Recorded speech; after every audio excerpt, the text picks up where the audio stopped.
I'm Matty Stacks here. We went from humble degens to a non-degens, and that threw a little spanner in the works, but good to be here. I'm here with Codex BTC and Bowtied Munib. Just want to briefly give an introduction of myself and then ask Bowtied and Codex to each do that before we dive into the topic at hand, which is stacks mining and making that more decentralized and how 2.1 plays into that. Like I said, Matty Stacks here, Tokenomics resident at the Stacks Foundation, have done a lot of work and modeling on stacks mining itself, on proof of transfer, on potential upgrades and changes that can be made to improve it, and actually have published some materials, some reports that you can find on Twitter. We'll talk about some of them today, actually working on a Q3 mining report as we speak, that go into a lot of the details of stacks mining. So that's my background. Before we get into the content though, Codex BTC, did you want to give a brief background of yourself? Yeah, absolutely. Thanks, Matty. I'm Codex, and I'm an independent researcher and software engineer. And yeah, I've been involved in the Stacks ecosystem for now over a year. And yeah, I follow interesting technical stuff. Very short. Awesome. And Bowtied Munib, not to be mistaken with Munib, obviously. Thanks, Matt. Hi, I'm Bowtied Munib. I am the co-founder and CEO of Civita Mining. We started mining city coins last August, I believe it was. So it's been over a year now. And yeah, general blockchain enthusiast and a non-degen as well. So glad to be here. Awesome. Well, thanks, guys. So let's get right into it. You know, the state of stacks mining, over the last year or so, there's been about, on average, 7 or 8 miners each block, on average, that is. Recently, it's kind of been a bit lower, more like 5 or 6. As many people on this event today have mentioned, Stacks is special in that it's proof of transfer consensus mechanism. But I think a lot of people are interested in how that number of miners can be increased so that decentralization and security of the chain can be increased overall. And obviously, things like non-custodial mining pools are coming in the future, but not currently available. From the point of view of a miner, maybe Bowtied Munib, you'd be great to speak about this a bit. What are some of the hurdles to mining stacks? Why aren't more miners showing up if it has been, as it historically has been, profitable to mine stacks? Yeah, I think for starters, the documentation and like actually setting up a miner is pretty technically challenging. You kind of have to do it on a Linux machine. So, I come from a Fortune 500 company, and I'd always worked with Windows, right? So figuring out how to actually get a miner set up alone is challenging enough. And then it's a really large capital commitment. I remember when we did this analysis, Matty, back in January of this year, I remember it being like 2.5 Bitcoin that you needed to minimize volatility enough over like 500 blocks to not really worry about losing a significant amount of capital.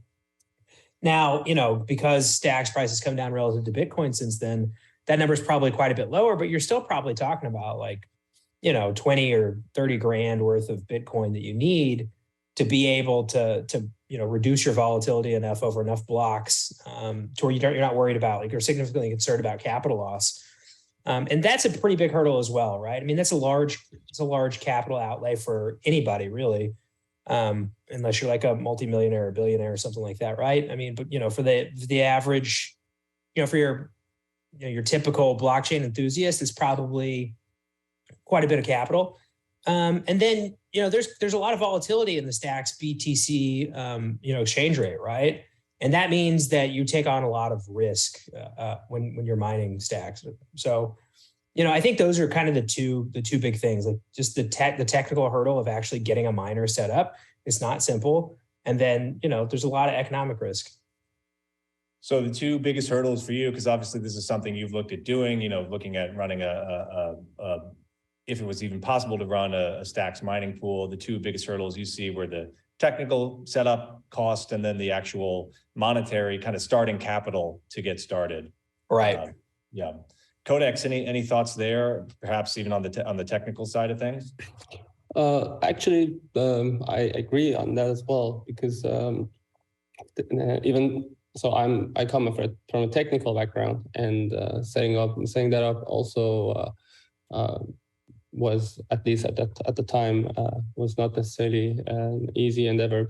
But I think the capital requirement was a bigger hurdle for me, because before that, at the time I wanted to try that, I first looked at let's say first I wanted to do some research, and I realized like the capital requirement is high and the profit margins are low. At least that's what I thought at the time, which later on when you dive in more details in what Matty has done, he has a great report on, it seems that, if you take in a lot of different factors, it's higher, but at least from on the surface, it appeared that the profitability of that is also a lot lower compared to the hurdle and the initial capital requirements that you need.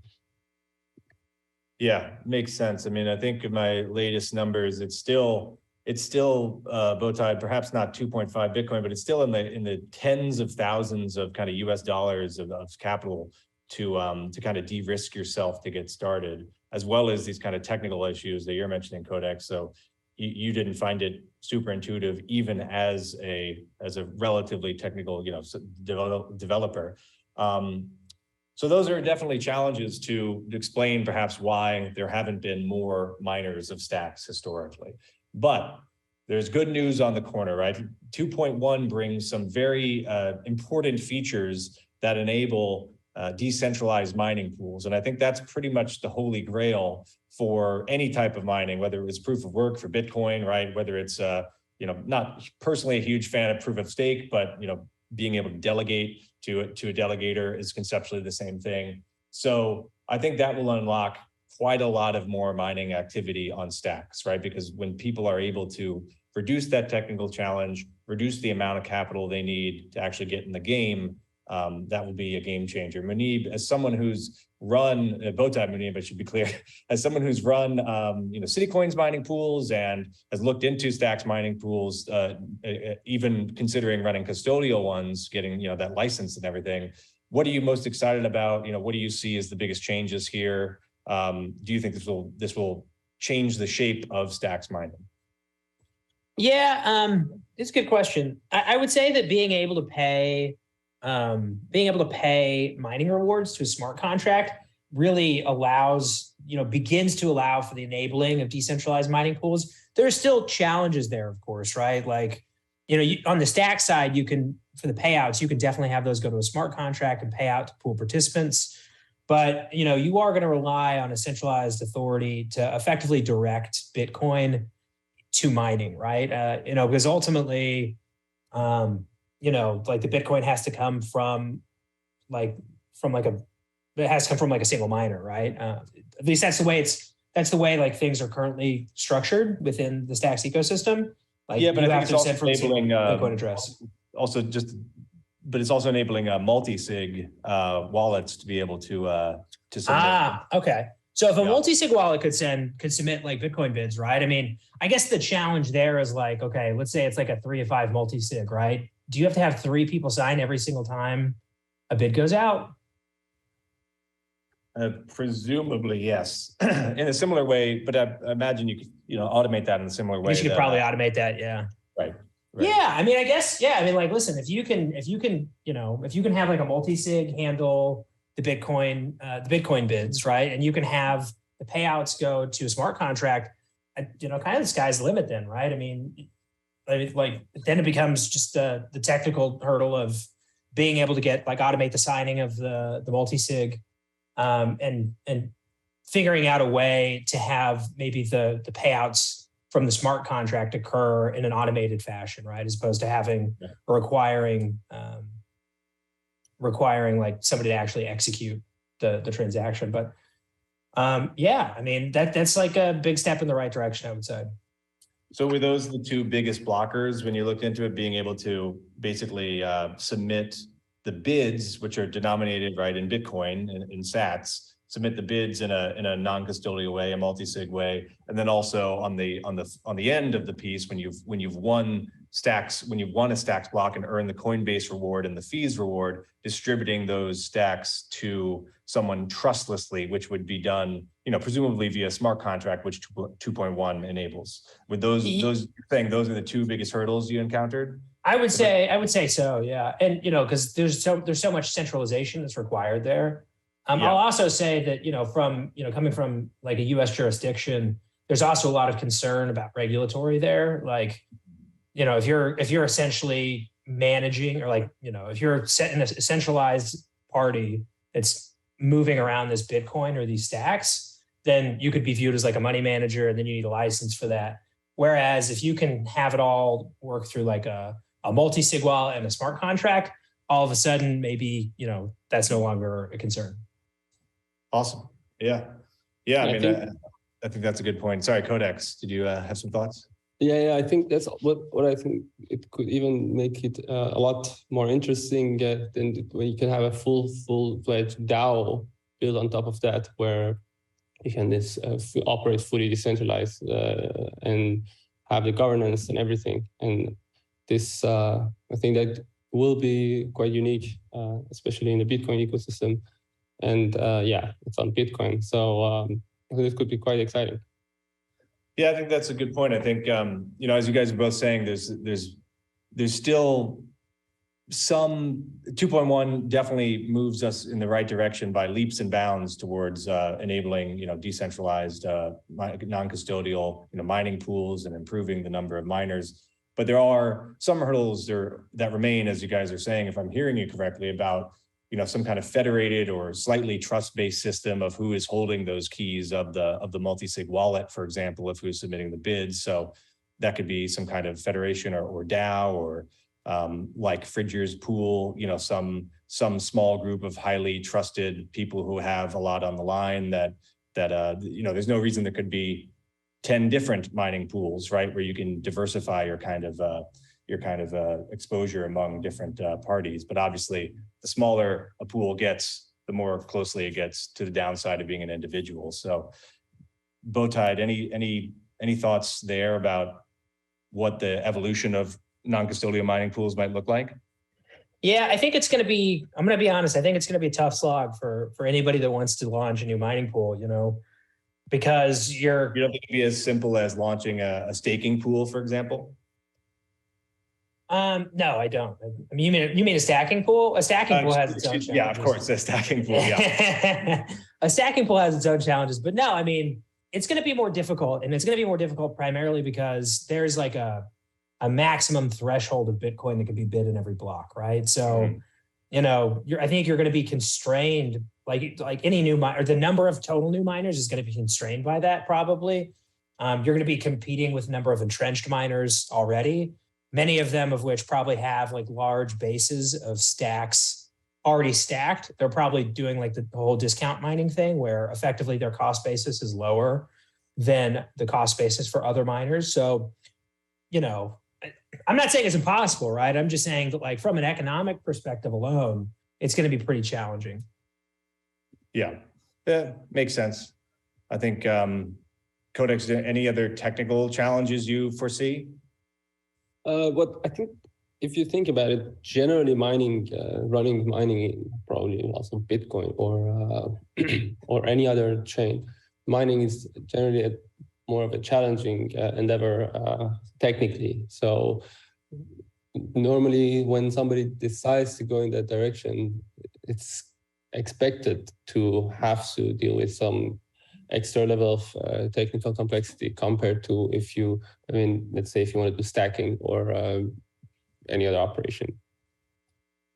Yeah, makes sense. Yeah, so still some hurdles for sure, but sounds like if anything, that represents an opportunity for entrepreneurs maybe listening in on this event to step up after 2.1 launches and figure out the last remaining few steps that need to be completed to launch some mining pools, non-custodial stacks mining pools.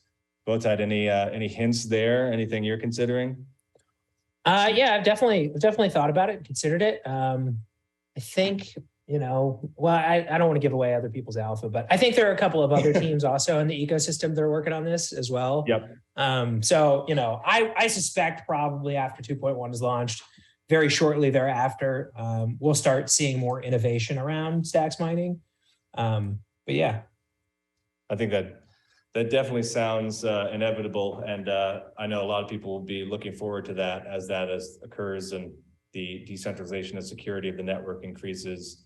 I think, in the analysis I've run, there have been some other promising signs that kind of show that miners come and go over time, but they stick around as as elements like the stacks to Bitcoin price ratio go up, right? You get more miners,